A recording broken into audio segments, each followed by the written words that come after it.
daylight, and who we truly are at midnight.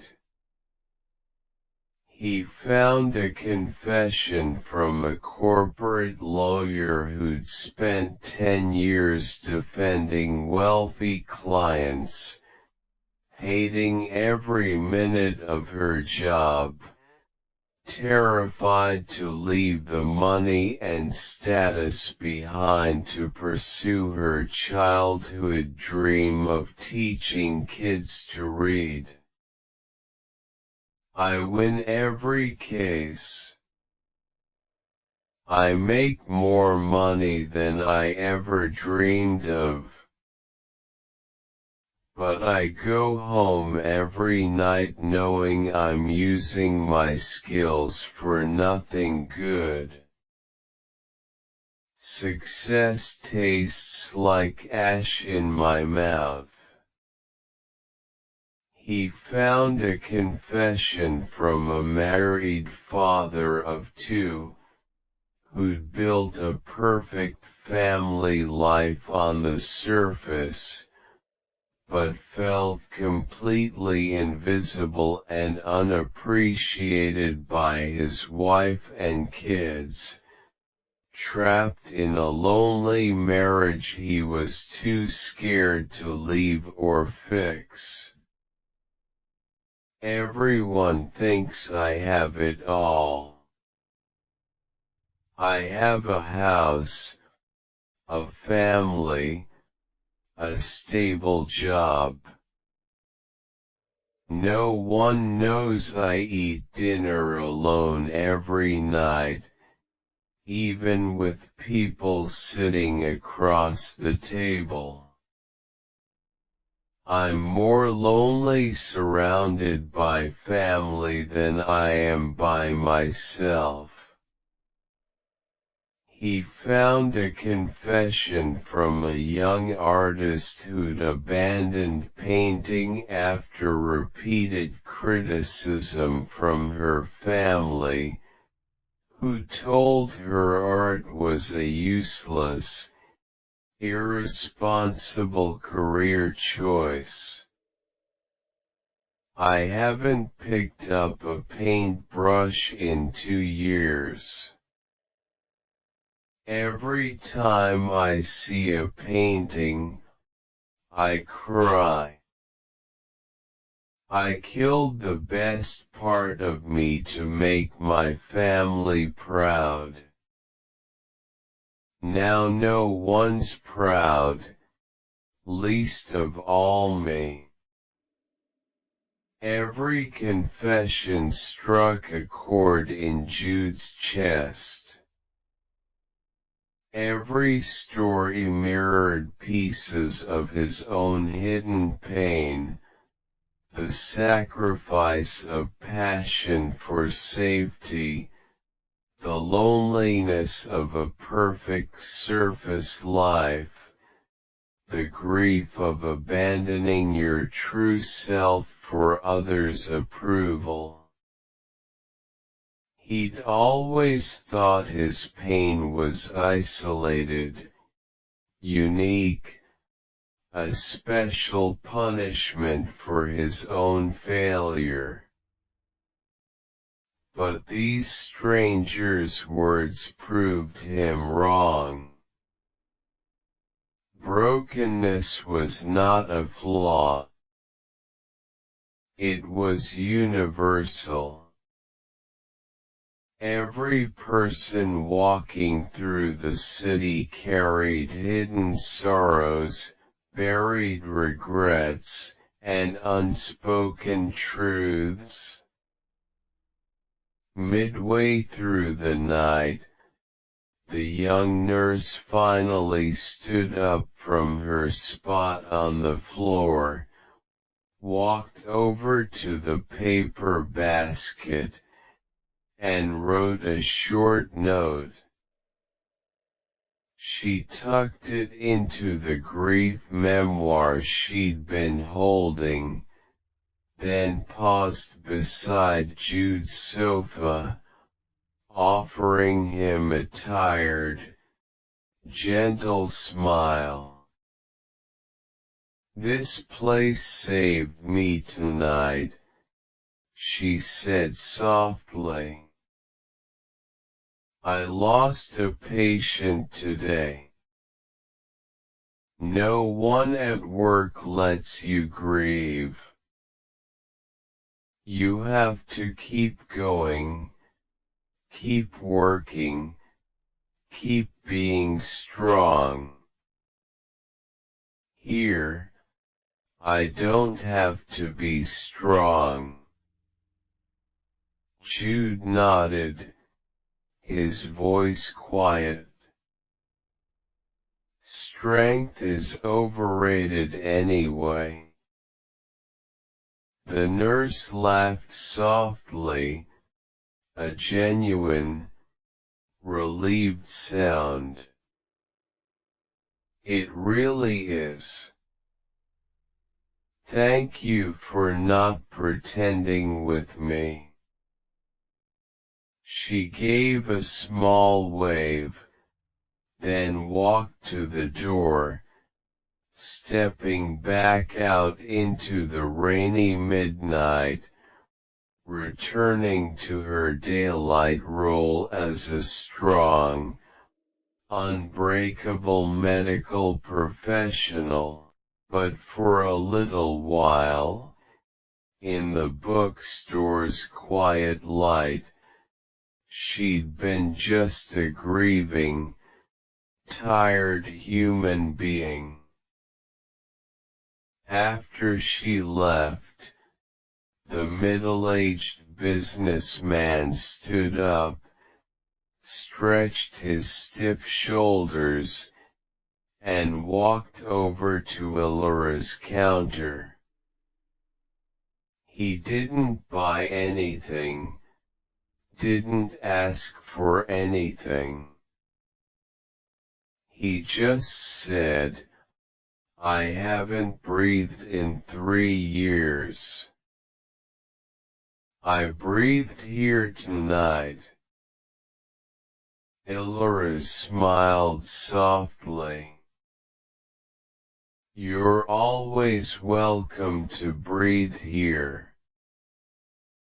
He nodded, then left quietly, vanishing back into the city's darkness. Watching these strangers come and go, watching them drop their masks for a few precious midnight hours, Jude began to understand the true purpose of Black Page Bookstore. It was not a business. It was a sanctuary. A neutral, judgment-free zone where every person could set down the weight of their daylight performance, and simply be human. No success, no failure, no status, no reputation. Just people, carrying pain, and hope and regret, trying their best to survive. As 2 a.m. rolled around, the teenage student approached Jude's sofa, hesitating shyly for a moment before speaking. "Do you also come here because you're scared?" she asked quietly. Jude looked at her, seeing the same young, scared, hopeful version of himself he'd buried years ago. "Yeah," he said honestly. "I'm always scared. Everyone tells me fear means I'm weak," she mumbled, twisting the strap of her backpack. I'm scared to pick a major, scared to fail, scared I'll waste my life choosing the wrong thing. Jude shook his head firmly. Fear doesn't mean you're weak. It means you care. It means you want your life to matter. People who don't care don't get scared. The girl's eyes softened, a small spark of relief flickering in them. Really? Really? Jude gestured to the books around them. Every single confession in these books is from someone who cared too much, tried too hard, feared too deeply. That's not weakness. That's humanity. She smiled faintly, then walked to the paper basket, wrote a quick note, and tucked it into her poetry book. "Thank you," she said. "I feel less alone now." After she left, the bookstore quieted down again, only Elora and Jude remaining in the warm, lamplit space. "You're good at this," Elora said, walking over with 2 fresh cups of tea. "At talking people out of their own darkness." Jude shook his head, accepting the tea. "I'm just talking from my own darkness. I know what it's like to feel alone in fear." Elora sat down beside him, her tone gentle. "That's the greatest gift you can give someone. Not answers. Not advice. Just understanding. You spent your career understanding stories, understanding people's hidden emotions. You never lost that skill. You just stopped using it for yourself." Her words settled over him slowly, sinking into the numb layers he'd built around his heart. For 2 years, he'd defined himself only by his failure. He'd forgotten his strengths, his empathy, his gift for seeing the hidden truth in people and stories. He was not just a betrayed ex-editor. He was still the person who understood human pain, who valued honest stories, who believed in the power of words to heal. The night wore on, slow and gentle. Jude continued reading confessions, flipping through old books, sitting in the quiet warmth of the bookstore. He didn't check his work email. He didn't stress about future deadlines. He didn't overthink his past mistakes. He just existed, peacefully, honestly, for the first time in years. As the first faint hint of gray light began to peek over the city's rooftops, signaling the approaching sunrise, Elora stood up and began closing up the shop. "We close at sunrise," she explained, straightening the stacked books on the coffee table. "Daylight is for living the life you choose. Midnight is for healing the life you've lived." Jude stood up slowly, his body relaxed, his mind clearer than it had been in 2 years. He felt lighter, unburdened by the constant numbness that had chained him for so long. "Can I come back?" he asked quietly. Elora smiled, bright and genuine.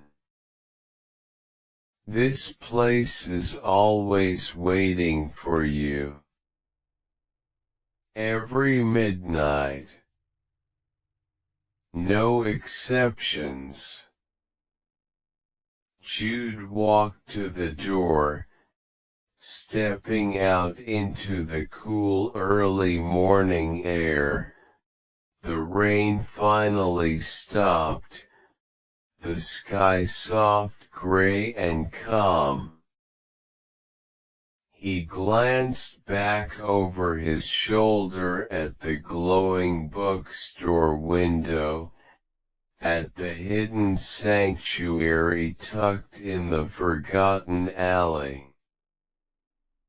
He didn't know it yet, but this midnight bookstore was going to rewrite everything. It was going to pull him out of his self-imposed gray life, help him confront his buried trauma, and teach him to write again, not for publication, not for success, not for anyone else's approval, but for himself. The midnight confessions had woken him up. Now the real healing was just beginning. Chapter 4: The Weight of Unfinished Grief. Jude walked home through the quiet pre-dawn streets, his mind calm and unhurried. The Seattle rain had finally cleared, leaving the air fresh and crisp. The city washed clean and quiet before the morning rush of traffic and crowds. Street lights flickered off one by one as the sky lightened from gray to soft pale blue, the first hint of sunrise painting the distant skyline in faint pink and gold. For 2 years, Jude had dreaded the sunrise.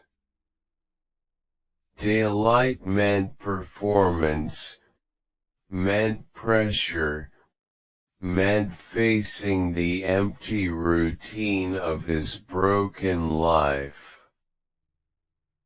It meant pretending he was okay, pretending his hollow copywriting work was enough, pretending he didn't grieve the career and passion he'd lost. This morning, for the first time, he didn't dread the light. He felt awake. Truly awake, not just physically conscious, but mentally and emotionally present, alive to the world around him. When he reached his apartment building, he climbed the stairs slowly, no rush, no urge to collapse back into his numb routine. He unlocked his studio door, stepped inside, and paused to look around his sterile, empty room with new eyes. For 2 years, this room had been his safe cage. No mess, no chaos, no reminders of his past life, no risk of pain or failure. But now, it just looked lonely. Empty in a way that wasn't peaceful, it was stagnant. He set his keys on the counter, slipped off his jacket, and sat down at his desk. His laptop sat closed and quiet. No pending work notifications, no urgent client messages waiting. For the first time in years, he had no immediate work pressure, no task demanding his attention.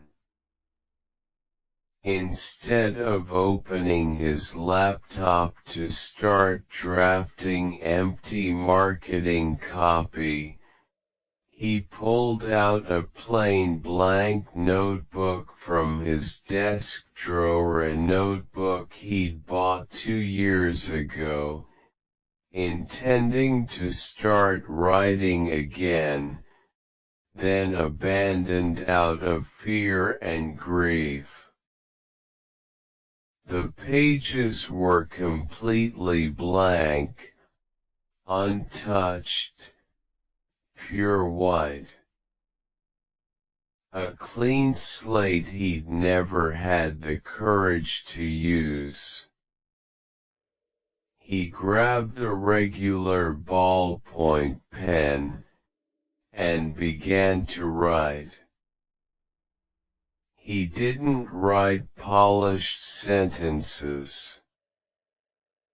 He didn't filter his words. He didn't edit or revise or overthink. He just wrote raw, unfiltered truth, pouring out all the grief, anger, regret, and fear he'd buried for 2 long years. He wrote about the betrayal, about the colleague who'd stolen his work and destroyed his reputation out of petty jealousy. He wrote about the unfairness of losing everything he'd worked for, while the person who'd hurt him continued to thrive in the industry, winning awards and praise for work that wasn't theirs. He wrote about the loneliness of being a pariah, of watching all his friends and colleagues move forward with their lives and careers while he was stuck frozen in the past. He wrote about the shame he'd felt, the humiliation of being fired and disgraced, the fear that he'd never be good enough again. He wrote about missing writing not the empty marketing copy he did now, but real writing, stories, essays, poetry, words that held meaning, words that came from his heart, words that mattered.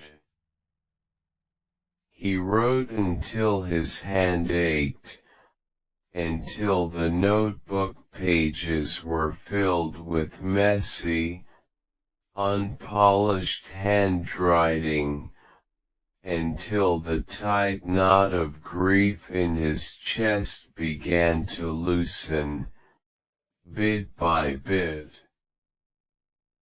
For 2 years, he'd refused to grieve. He'd told himself grief was weakness, that wallowing in pain would keep him stuck forever. So he'd numbed himself completely, shut down all his emotions, pretended the betrayal and loss didn't hurt. But unacknowledged grief doesn't disappear.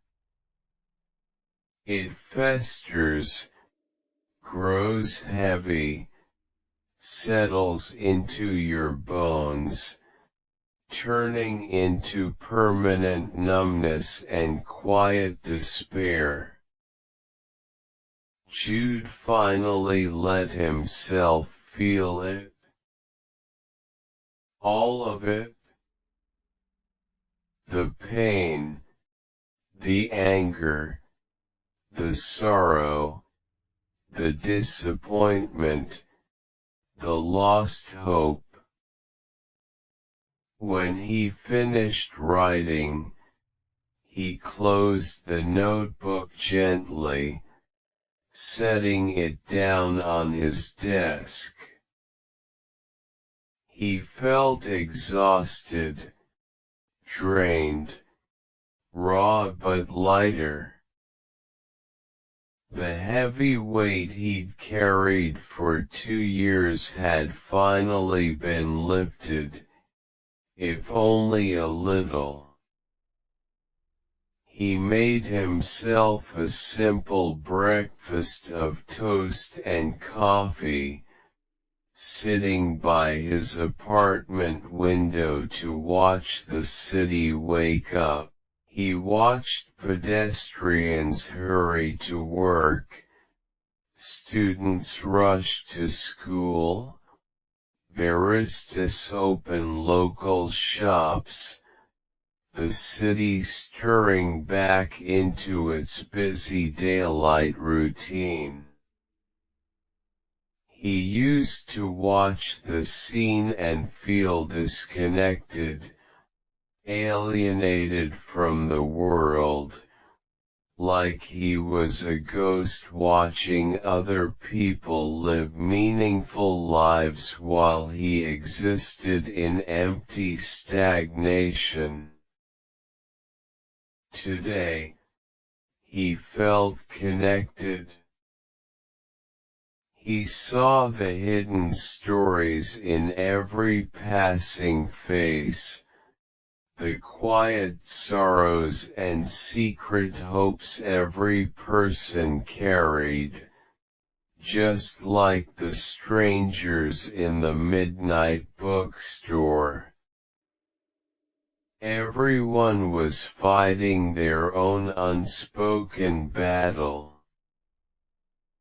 Everyone was carrying their own hidden confessions. He spent the daytime hours slowly, deliberately, breaking his old numb routine one small step at a time. Instead of working straight through the day, rushing to finish client tasks to fill his empty time, he took breaks. He walked to a local park, sat on a bench, read a real literary book for pleasure, not for work. He didn't push himself to be productive. He pushed himself to be present. By evening, as the sun set and the city faded back into gray twilight, Jude found himself looking forward to midnight for the first time in years. He didn't want to stay in his empty apartment, didn't want to sink back into numb solitude. He wanted to return to the bookstore, to the quiet sanctuary, to the stranger stories and gentle healing. He arrived at Black Page Bookstore just as dusk fell, the neon black page sign glowing soft white in the dark alley. The door was unlocked, the warm light spilling out, welcoming him home. Elora was behind the counter, organizing a stack of old poetry books, a soft smile on her face when she saw him walk in. "You came back," she said. No surprise, only quiet warmth. "I needed to," Jude replied honestly. He walked further into the shop, settling onto the familiar leather sofa, feeling more at peace here than he'd ever felt in his own apartment. The bookstore wasn't just a place anymore. It was a safe space, a place where he could be broken and healing and human, no masks required. "How was your daylight?" Elora asked, continuing to organize her books. "Quiet," Jude said. "I grieved today. Properly, for the first time." Elora paused, lifting her gaze to meet his. "Grief is the first step to healing. You can't fix what you refuse to feel. I thought feeling it would break me, Jude admitted. I spent 2 years running from it. Running from grief doesn't protect you, Elora said softly. It traps you in the past. When you let yourself feel the pain, you give yourself permission to move forward. She walked over, sitting down beside him, setting a small stack of old books on the coffee table. I have something for you.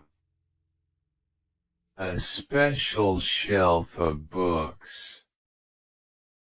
All from writers and editors who lost their careers, their passion, their belief in words.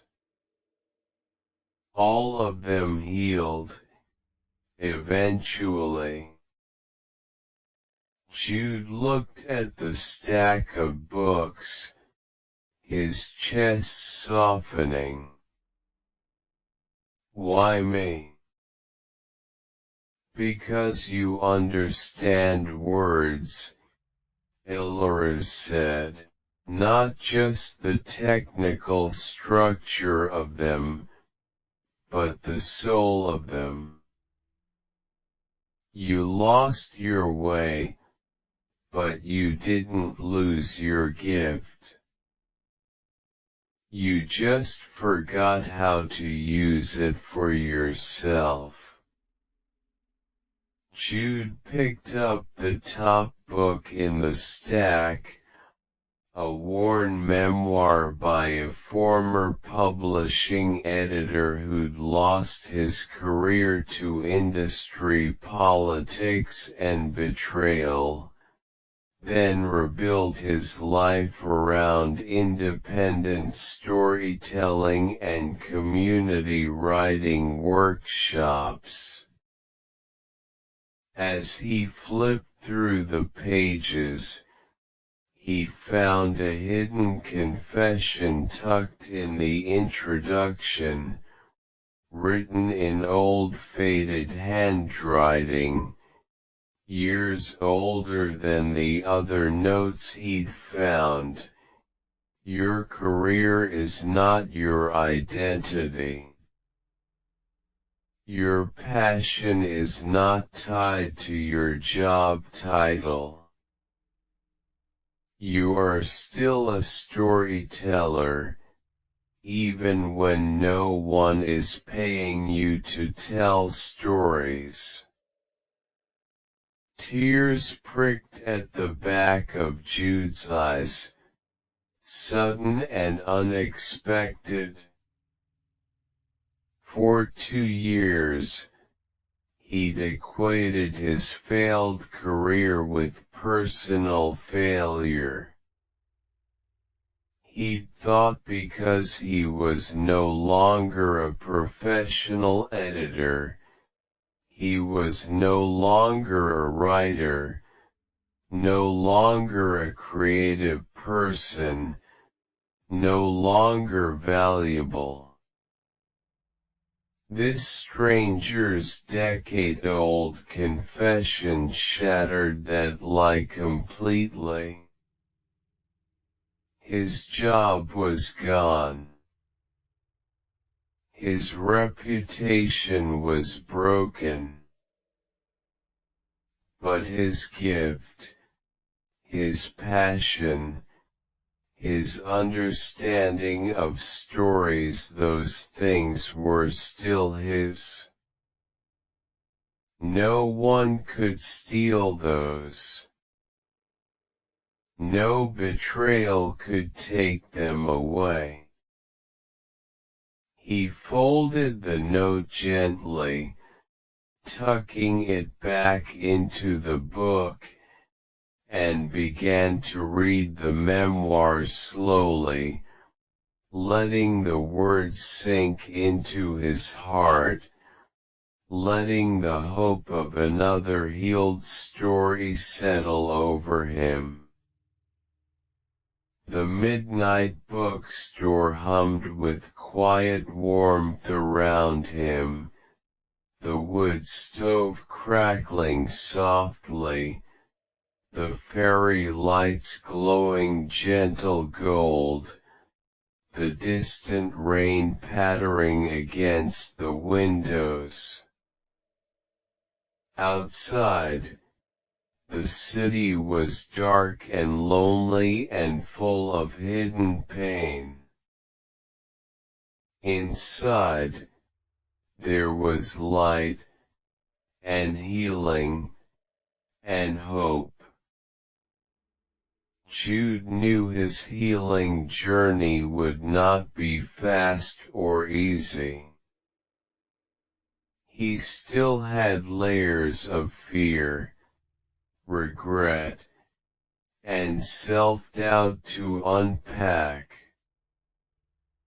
He still had to learn to write again, to trust again, to hope again. But for the first time in 2 years, he believed it was possible. He wasn't stuck anymore. He was finally moving forward, one midnight confession, one honest word, one brave step at a time. Chapter 5 The Secret of the Bookstore's Longest Confession. By the third midnight visit, Jude had fallen into a new, gentle routine. He worked his empty freelance copywriting tasks efficiently during the daytime, finishing all client work by early evening, leaving the rest of his daylight hours free for reading, walking, and quiet reflection. No more overworking to fill empty time. No more numbing himself with endless productivity. The Last Street Bookstore full 50K copyright-free American novel. 100% original copyright-free work, pure American narrative logic, full-length 50,000 words. Genre: literary fiction, urban drama, healing and redemption, slice of life, light mystery. Core tone: calm, profound, realistic, warm and slightly melancholic, conforming to American mainstream literary reading habits, with complete character growth arcs and closed-loop plot. Word count note: strictly expanded to nearly 50,000 words, complete with full chapters, detailed scenes, psychological descriptions, and side storylines. Prologue: The Vanishing Pages. American stopped browsing. Not abruptly, not with a grand societal announcement, but slowly one scrolling thumb, one shortened attention span, one cancelled bookstore visit at a time. Over the past decade, every major city across the United States had watched its independent bookstores vanish like morning fog.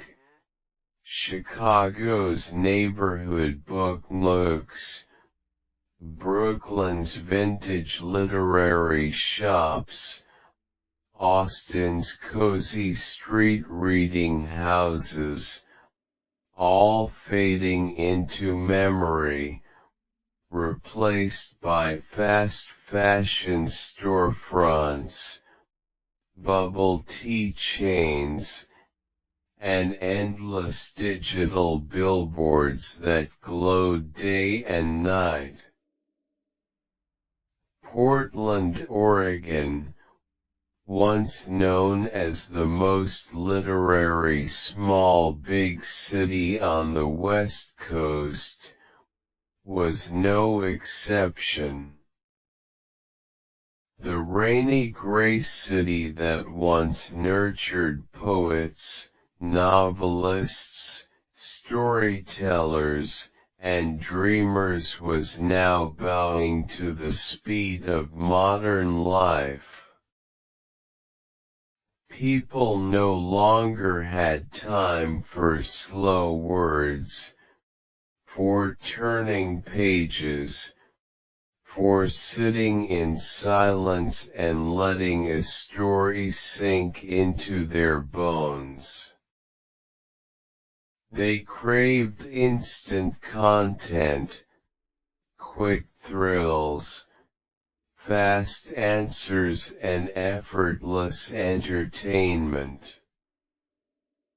Books became obsolete decorations, gathering dust on forgotten shelves in garages and attics, while the whole world rushed forward without them. By the fall of 2024, only one independent street bookstore remained in the entire downtown Portland district.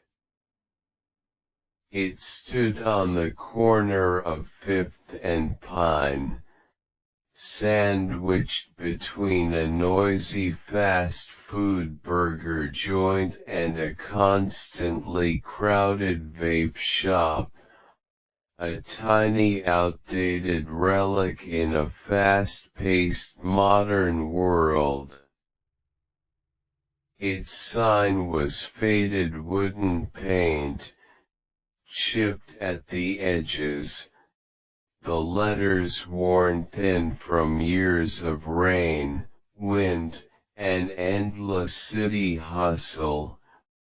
Pine and Page Books. No neon lights, no promotional posters, no trendy merchandise, no loudspeakers playing pop music. Just a quiet glass window fogged by seasonal moisture, floor-to-ceiling bookshelves visible from the street, and a small wooden bench outside for tired wanderers. To every passing pedestrian, it was nothing more than a leftover old shop, a business that was long overdue to close, a stubborn holdout against progress. To Clara Bennett, it was the only home she had left. Clara was 32 years old, a quiet, reserved woman with soft brown eyes that held too much quiet wisdom for her age, chestnut hair usually tied back in a loose messy bun, and hands permanently stained with old ink and paper dust. She had inherited Pine and Page books from her grandmother the moment she turned 25, 7 years prior. 7 years of rainy Portland mornings, quiet afternoons with no customers, lonely midnight closing shifts, and endless judgment from the outside world. Her grandmother, Eloise Bennett, had opened the bookstore in 1987, back when street bookstores were the heart of every neighborhood, back when people chose books over screens, conversation over silence, slow living over constant rushing. Eloise had run the shop for 37 years, filling its shelves with carefully selected books, filling its space with warmth, kindness, and countless stranger stories, turning a small commercial storefront into a community sanctuary. When Eloise passed away from gentle old age and a weak heart, she left Clara one simple handwritten note, taped inside the cover of the store's oldest poetry collection: "Keep the pages open for the people who still need to breathe slowly." Clara had taken that note seriously.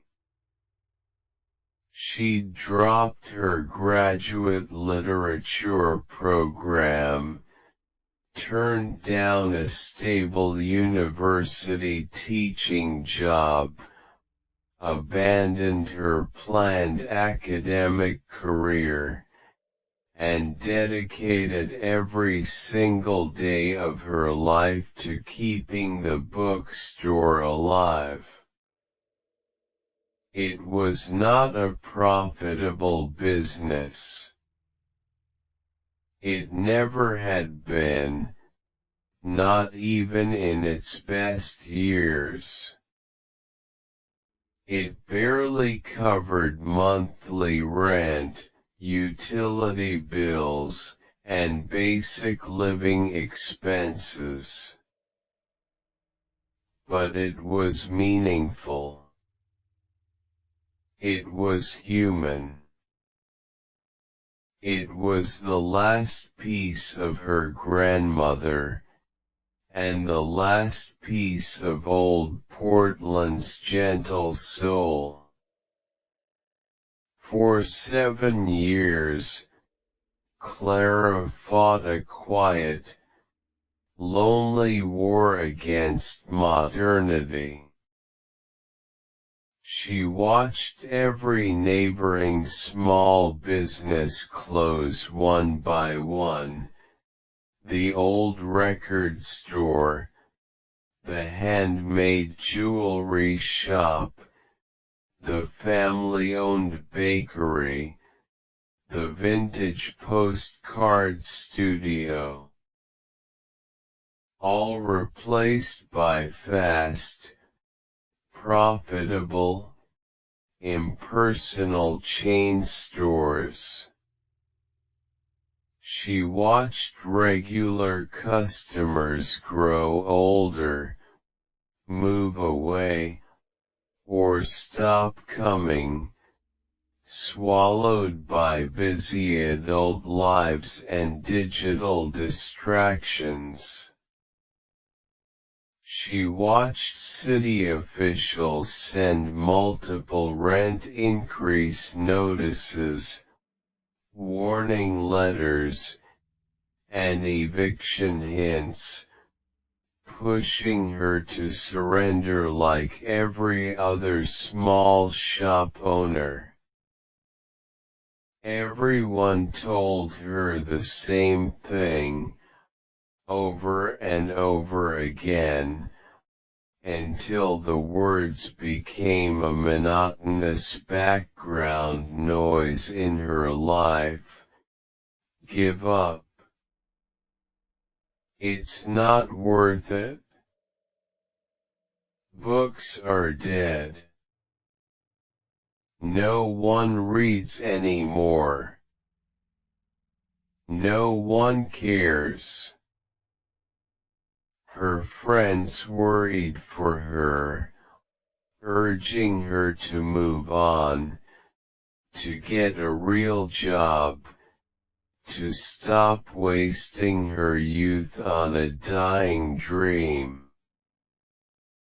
Her distant family thought she was stubborn, foolish, unrealistic, throwing away a promising future for a dusty old shop with no financial future. Strangers passing by would glance through the window, shake their heads, and mutter about outdated traditions holding back urban progress. Clara never argued, never defended herself, never tried to explain. She simply opened the shop at 9 every morning, dusted the shelves, arranged the books, tidied the reading corner, brewed a pot of warm chamomile tea, and waited for the rare customer who still believed in slow stories, in quiet moments, in the magic of printed pages. She knew the truth no one else bothered to see. Books were not dead. People were just tired. Tired of fast noise. Tired of forced productivity. Tired of endless digital stimulation that left their souls empty and hollow. Deep down, hidden beneath busy schedules and scrolling habits, countless people still craved stillness. Still craved stories that felt human. Still craved a place where they did not have to perform, rush, or pretend. Pine and Page Books was that place. The last one left in the city. This autumn, the final storm arrived.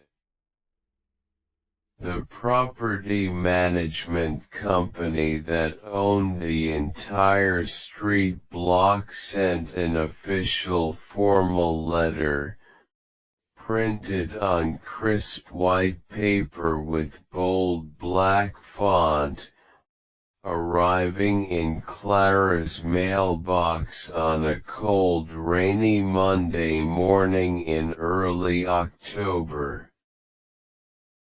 The letter was short, ruthless, and unambiguous. The rent would be raised by 70% starting January 1st of the new year. If Clara could not pay the new amount on time, her lease would be terminated permanently.